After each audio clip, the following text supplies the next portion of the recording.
dignitaries on the dais, esteemed guest, banking fraternity, ladies and gentlemen, a very good evening to all of you. Namaste. It is with great pleasure and honor that I virtually inaugurate the new premises of the Government and Institutional Business Department, which is GIB of the Federal Bank, an occasion that symbolizes the dawn of new era in our banking landscape. My heartfelt congratulations to each and everyone present here. As we convene here, let us first acknowledge the dawn of new era, the onset of Amrit Kal, beginning from the 1st November 2023. This period, symbolizing an age of prosperity and rejuvenation, holds immense promise of our nation's progress. When I talk about progress, Mr. Harsh Dugard from here mentioned about all-time high share price of the Federal Bank and the market cap touching about 40,000 crore rupees. Congratulations on that. लेकिन मैंने देखा उसके साथ ही थोड़े ठंडे पड़ गए, उन्होंने फटाफट अपना भाषण खत्म किया और मुस्कुराते मुस्कुराते बैठ गए। अभी तो विश्राम का समय नहीं है, अभी तो काम का समय है। 40,000 करोड़ पे नहीं, आपको तो 1 लाख करोड़ तक पहुंचना है, वहां तक लेकर जाना है। और ये मैं इसलिए कहता हूं कि आज ये सब संभावनाएं हैं। If I look back at 2014 and before 2014 also, there was a time when the government was known for policy paralysis. And post 2014, it has shifted from policy paralysis to reform, perform, and transform. And with the 5R strategy of the government, we have taken out the banking sector from the clutches of debt to all-time high. All the public sector banks, out of 12, 11 were under PCA framework. Today, 12 are making profit, and a bank like SBI is making more than 50,000 crore rupees annual profit. So that clearly shows how our banking sector is getting stronger with each passing day. Now, look at HDFC, among the top 4 banks of the world. I think we have a lot to gain, lot to do in the coming years. And I'm sure with this new division of your DIB, it will, make you have more business in various divisions, institutional thing and all that. But let me come back to from where we started. When I talk about policy paralysis, I still remember people used to take loans and fly away to overseas. It is our government who came out with the Economic Offenders Bill and still fighting cases abroad to get all those economic offenders back into the country. On the other hand, within the country, if you look at the numbers, earlier the gross NPA was on the higher side. Today it has come down to 3.2%, while the return on asset has increased from 0.5% to 0.79% in 2023, and also return on equity has increased to 12.35%. So that clearly shows that one after another data shows that banking sector is getting stronger and stronger. On the other hand, when Prime Minister requested all of you to start with the Pradhan Mantri Jan Dhan Yojana, I still remember the 15th August 2014. Most of the debates on the TV channel was, क्या होगा, गरीब कहाँ से पैसा जमा कराएगा, zero frill account कैसे चल पाएगा। और आप में से पता नहीं कितने लोग हमारे विज्ञान भवन में थे जब प्रधानमंत्री ने प्रोग्राम लॉन्च किया, मैं वहीं पे था। प्रोग्राम के बाद चाय पे भी लोग कहते थे कहाँ खुलेंगे खाते, कौन जमा कराएगा पैसा।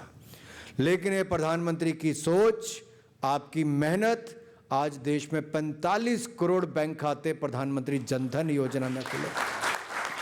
दुनिया का कोई देश नहीं कर पाया, वो आप लोगों ने करके दिखाया।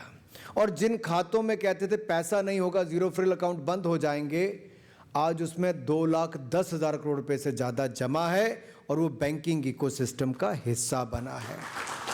और बैंक वाले तो समझते हैं कि साइकिल इतने पैसे का एक साल में कितनी बार चक्कर घूम जाता होगा।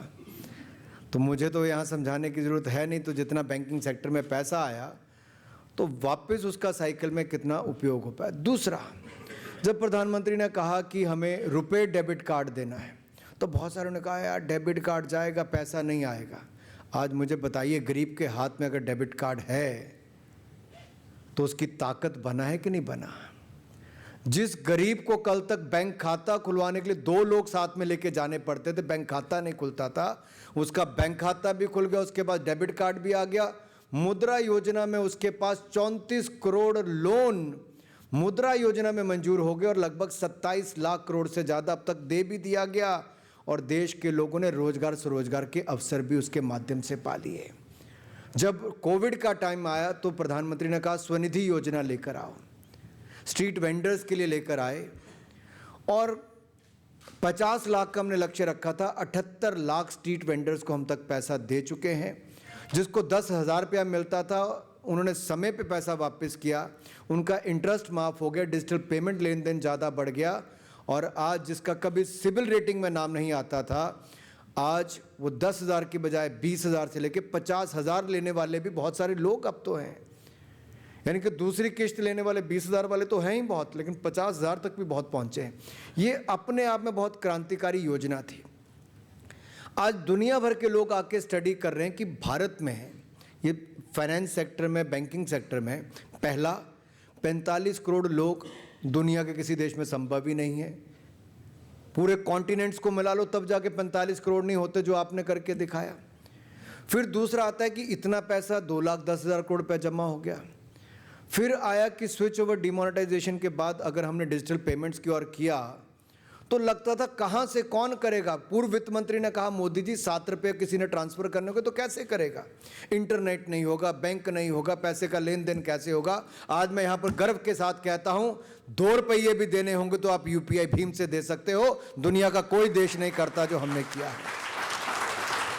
लेकिन सबसे बड़ी बात यह है कि अगर फ्रांस के राष्ट्रपति आते हैं प्रधानमंत्री के साथ, कुल्हड़ में चाय अगर जयपुर में पीते हैं तो पेमेंट यूपीआई भीम से की जाती है। ये हमारी सबसे बड़ी ताकत है। अब एक और बड़ी ताकत ये है कि एफिल टावर तो आपने सुना होगा। एफिल टावर में देखा कितने लोगों ने है, टीवी के अलावा पर्सनली। बैंक वाले भेजते नहीं कहीं है?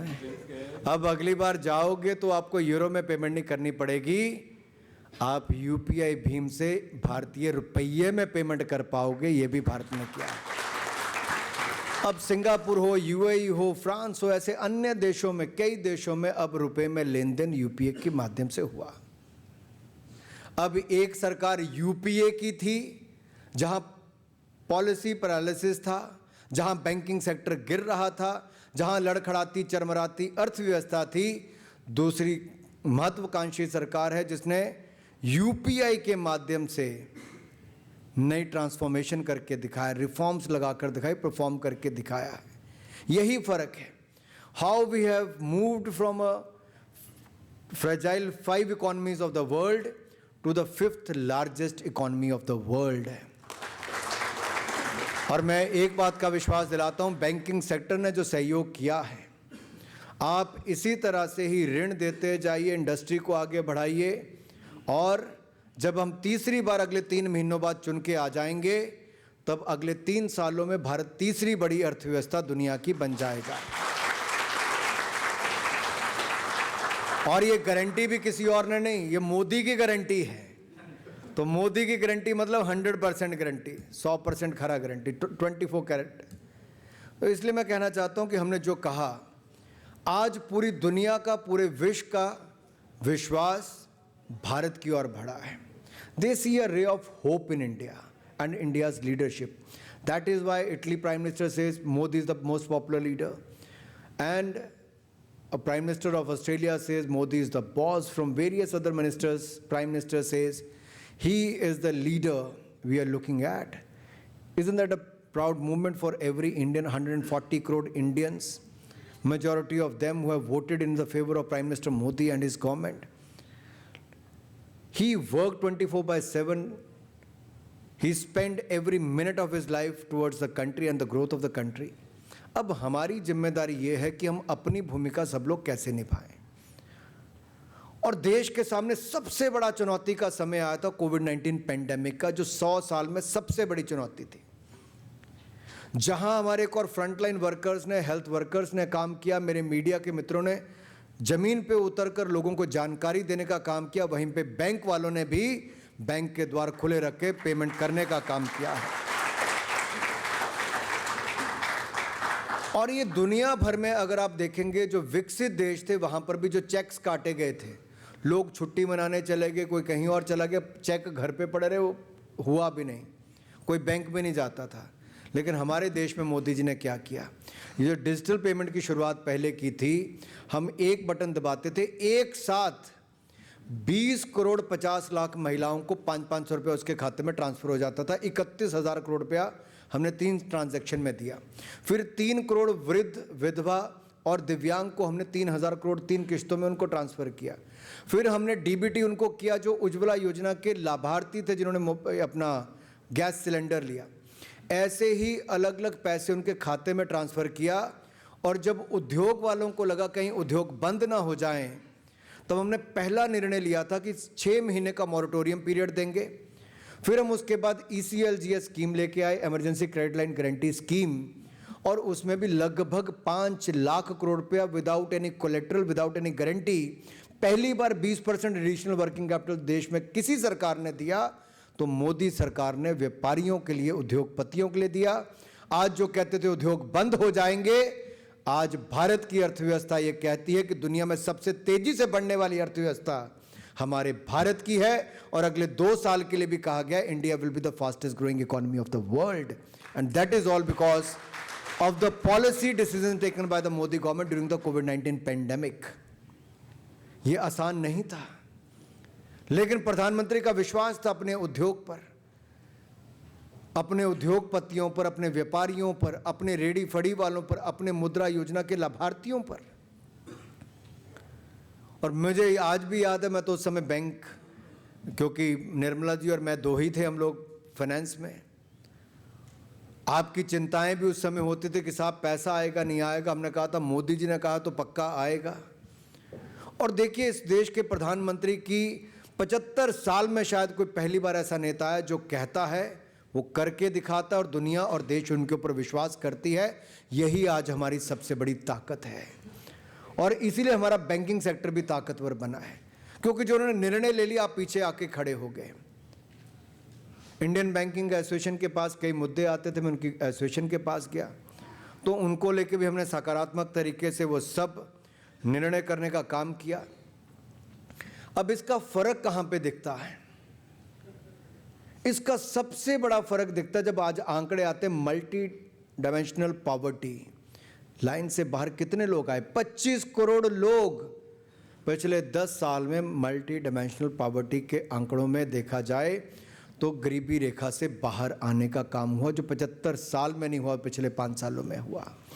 ये संभव तब हो पाता है, गरीब के जीवन में बदलाव आता है, जब उन तक योजनाएं पहुंचती हैं। और वो कैसे पहुंची? वो पहुंची जैम ट्रिनिटी के माध्यम से, जनधन, आधार और मोबाइल, और दूसरा डीबीटी। आपको याद होगा, राजीव गांधी जी कहते थे कि मैं 100 रुपया भेजता हूं, 15 रुपये नीचे तक लाभार्थी को पहुंचते हैं। अब उनके समय 85 रुपये कहाँ जाते थे, मैं अब उस पर ज़्यादा नहीं जाऊँगा, कांग्रेस वालों से कभी पूछना आप लोग। मैं तो अभी इतना ही कहूँगा, अगर हम 100 रुपया भेजते हैं तो 100 रुपये का 100 रुपया लाभार्थी के खाते में जाता है। खाने वाले ख़त्म हो गए, खाते खुल गए, उसमें सीधा पैसा ट्रांसफ़र होना शुरू हो गया। ये बड़ा बदलाव देश में देखने को मिला है। जब सरकार ईमानदारी के साथ काम करती है, when you create the right system, when you bring in transparency and accountability, when you use the technology, and then things fall in place. System works. और ये हमने बड़ा बदलाव देखा है। डिजिटल पब्लिक इंफ्रा आज दुनिया भर में अगर देखा जाए भारत की एक बड़ी ताकत बनी है। हम 2,70,000 पंचायतों में ऑप्टिकल फाइबर डाल के दे चुके हैं। गांव-गांव में इंटरनेट की सुविधा है। और अगर मुझे कहना हो, today we have more than 1 billion biometric identities, more than 1 billion bank accounts, more than 1 billion cell phones, more than 1 billion internet connections, given, give India by far the biggest digital public infrastructure in the world, that is also shaping 1 billion new dreams. So my dear friends, this is an opportunity, a market and a transformation unlike any other in the world. यही समय है, सही समय है। और मुझे लगता है इस समय में को हमें कहीं पीछे मुड़ के नहीं देखना चाहिए, केवल आगे देखना चाहिए। आंकड़े बताते हैं कि जब हम 1 नेशन 1 टैक्स की बात करते हैं, जो कांग्रेस 10 वर्षों में निर्णय नहीं कर पाई, हमने आके किया। बहुत सारे लोगों ने मोदी जी को कहा 2 साल बाद चुनाव है, कहाँ झंझट में पड़ते हो, 1.5 साल रह गया।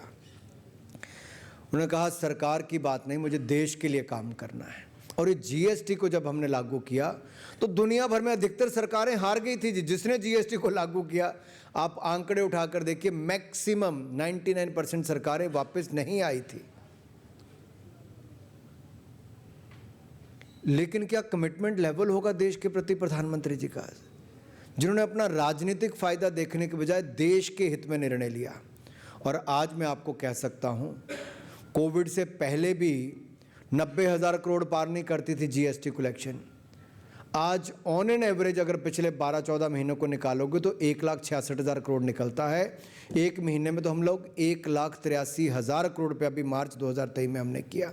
ये अपने आप में बहुत कुछ दिखाता है कि कैसे हमारी अर्थव्यवस्था बढ़ रही है, कैसे एक के बाद दूसरा सिस्टम से हमें फ़ायदा मिल रहा है। और यही नहीं, भविष्य में भी जो हमारे सेक्टर्स खुलने वाले हैं, I mean, many people see that as a challenge, but we also see that area as a opportunity for all of us, whether it is artificial intelligence, Internet of Things, machine learning, cloud computing, people, culture and development, all these areas, if you look at, many will see as challenge, but you might have seen also in the banking sector, technology has actually helped us to cut down our losses, to be more effective and do the things in time-bound manner. And I'm sure with the new technology, I see the growth in the service sector is going to be much, much bigger, and you have a large role to play in the coming years. Well, COVID has taught us one thing, that everyone has to keep upskilling, reskilling themselves. और ये चुनौती technology के साथ और बढ़ती जाएगी। इसलिए मैं आप सबसे इतना ही कहूँगा, Federal Bank has a big role to play and I am sure you gonna do that. History has shown that the financial world is often the first to embrace the new technology and connectivity. From desktop to cloud, from internet to social media, from IT service to Internet of Things, we have come a long way in short time. There is daily disruption in business. The character of global economy is changing, and technology is the defining competitiveness and power in the new world, and it is creating boundless opportunities to transform lives. So let us work together. Government will keep coming out with the big and bold policy. हमारा तो मोदी सरकार का तो नाम ही इसमें है। अगर आप कहीं पे भी देखेंगे तो जहाँ एक और साइज, स्केल और स्पीड की बात मोदी सरकार के लिए की जाती है, तो वहीं पर कड़े और बड़े निर्णय करने के लिए भी ये सरकार जानी जाती है। मैं आपको सरकार की ओर से यही विश्वास दिला सकता हूँ, चाहे मैं फाइनेंस में अब हूँ या नहीं हूँ, लेकिन ये बता सकता हूँ कि हमारी सरकार प्रतिबद्ध है भारत को तीसरी सबसे बड़ी अर्थव्यवस्था अगले 3 सालों में बनाने के लिए, और 2047 से पहले भारत को विकसित राष्ट्र बनाने के लिए। So let us make India विकसित Bharat by 2047, and I am sure once we work, if you look at the previous finance minister, well, he predicted that in next 30 years India will be the 3rd largest. We are taking less than 50% of that time, And within 15 years of Modi government, 10 years have already, going to be over by May this year. So within 15 years of Modi government, India will become from 11th to the 3rd largest economy of the world.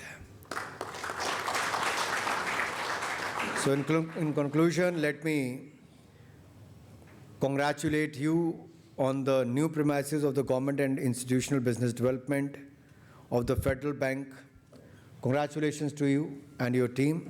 Jai Hind, Jai Bharat.